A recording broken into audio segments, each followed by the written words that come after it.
4 a.m., 4:27 a.m. Wake up to what was roughly 40 Instagram DMs from people with memes about Phil Jackson leaving New York, and the report that Adrian Wojnarowski said that they're talking about firing Phil Jackson. And you wake up this morning actually, and Phil Jackson has been fired from the New York Knicks. It's the end. First of all, Bleacher Report put out the tweet for the Lakers saying end of an era when it was Nick Young and D'Angelo Russell. So I think they're being sarcastic. No doubt. So end of an era of the New York Knicks. He was 80 and 166, I believe, as the New York Knicks president of basketball operations. But I'll take the optimistic route here in terms of his tenure, right? I know the book's hidden back. I was looking to see what the Stop book is. For the book. It's hidden. Stop looking for the book.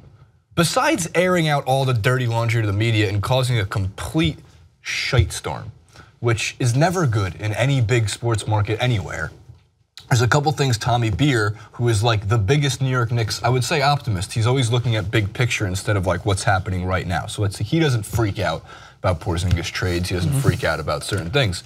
He did mention that one of the things we don't talk about with Phil Jackson is this was the first season the Knicks had a first and second round draft pick since 2005. Wow. So he drafted Porzingis. Yes, he gambled on some players. That didn't work out in signing guys like Derrick Rose and Joakim Noah, but all GMs have terrible contracts. What's good about this is now that it's over, we can look towards the future and throw out the stupid, effing, archaic version of the triangle that Phil Jackson was trying to run. Every team uses the triangle, we understand that, but not the triangle that Jackson was trying to run. Now here's the pessimistic thing. If Dolan fired him a week ago, we wouldn't have drafted Frank, who is a triangle fit, according to Phil, and we probably would have drafted Malik Monk or Dennis Smith Jr. But we have 3 young international guys in the international game that I'm sure they understand more than I ever would, with Porzingis, whose usage percentage I would hope goes up in Jeff Hornacek's offense now, and Carmelo, and all the drama can be put aside, and we can focus on making New York great again. Is it true in this article that I'm looking at that yes, that Phil Jackson wanted to draft Frank the Frenchman, French Frank, because he was a good fit for the triangle? Yeah. So now, you didn't know that? No, he was the triangle fit guy. So yeah. So now what is going to be I mean, he's still a good draft pick. I don't think that suddenly changes much. But what do you think is the role for Frank the Frenchman now? In that, do you think it benefits him more so now that he's been drafted into a system that's not going to be the main purpose why he was drafted, according to the reports? Yeah, here's what I'm trying to find. Maybe. Look, I don't know what Jeff Hornacek's New York Knicks offense looks like, because you can tell I don't know what Jeff Hornacek was getting paid under the table by Phil Jackson to run Phil Jackson's offense. Yeah. I know that's a conspiracy theory. But the guy is a high-paced offense-style coach, and he wasn't running a high-paced offense. Because for whatever reason, he wasn't allowed to, or he was being told not to in the back and forth. So it's not like the Knicks have an atrocious roster. They have a bad roster. They have some bad contracts like Joakim Noah. But as long as they're looking into bringing in the Raptors GM, not the president of basketball operations, their old GM or the president, Maria, that's fine. They can bring in really anybody. I would actually look into David Griffin or Chauncey Billups. We love paying, look, the Knicks have paid point guards way past their prime to run the offense on the court. Now we can pay Chauncey Billups a ton of money way past his prime to not even be on the court. Just sit in the office and do it. So it also could lead to, I don't know, I think Melo's there now for the last 2 years. I don't think he would get the buyout, because I don't think James Dolan wants to buy him out. But if he does, guess who's a serious contender to sign Carmelo Anthony? The Houston Rockets. Yeah, interesting.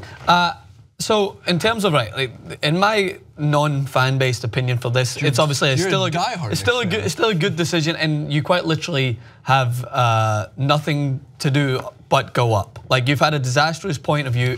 You've had a disastrous outlook on what it means to build the team. Like, not just by, like, you drafted a player that has the ability to be the face of your team in Kristaps Porzingis, and it's, even if it wasn't suggested he was going to be traded, it somewhat unsettled the outlook as to what this future is going to be. Like, you're thinking about trading a player for what? It's like, keep internal business internal. You ever see when it says any report, anybody like in a high up position? Yeah. It says we're going to handle this internally, and then like 3 days later, like the CFO resigns from the position. Because it's like the professional way of going about stuff. You don't say like the CFO was caught with like 9 strippers and a bag of blows, so we got to fire him. No, we handle it internally. So you don't air out the dirty laundry. Is it a New York sports thing? Because we do the same clips it's a volatile market. We do the same thing on when we talk about the NFL and we talk about the Giants and how whenever there's any sort of problems with Odell Beckham Jr., the first people to talk about it is Eli Manning or John Mara or whoever else is involved, and they're all like, yeah, Odell really needs to sort himself out. I'm like, he's your teammate. Imagine New York sports being the Titanic, okay? And imagine who's Leo?